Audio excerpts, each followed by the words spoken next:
My second video reflection for the course entitled Pastoral Counseling with African American Males relates to the overrepresentation of African descendant males as suspects of violent criminal offenses. However, this assignment has a focus on domestic violence. During the mid 2010s, a former American professional athlete was involved in an incident whereas a viral video gained a lot of attention. Former NFL player Ray Rice became physically aggressive with his then fiancee in an elevator during the year 2014. They were married now, and they married 2 weeks after the incident. Rice was supposed to exhibit a moral code because of his status. Some people are forgiving and some people do not believe in forgiveness. For if you pardon others when they violate you, your loving God will forgive you as well. Matthew 6:14. Janae Palmer Rice most likely gave her husband a second chance based on their previous history and the children that they share. For my first question, does the Ray Rice incident support or refute the literal figurative masculinity of an African American male?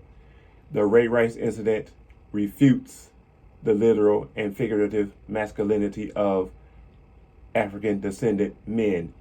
A loving man does not show his love for his woman by using brutish tactics.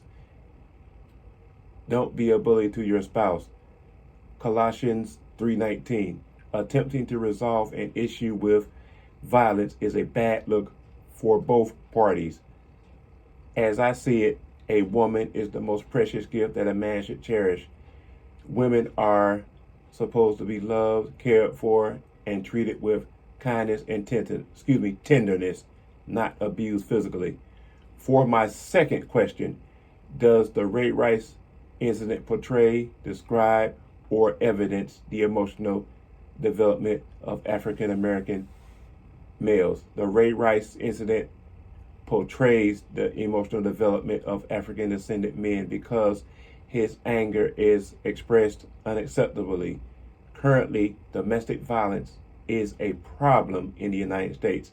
I am sure that Rice could have controlled his feelings on the day of the incident in a more civil manner. For my final question, does the Ray Rice incident communicate gender stereotypes of African descendant men? The Ray Rice incident does communicate gender stereotypes of African American men. For more than 3 decades, non-ethnic groups have seen African descendant men as nefarious and treacherous, regardless of whether it is a fictional or real-life crime. The media seems to expose black men more than Caucasian men. I believe that if African descendant men adhere to the proper guidelines of female treatment, they would be better husbands. Once again, this is pastoral counseling with African American men, the year 2022, spring semester, interdenominational theological center. I'm Victor Rogers. Thank you.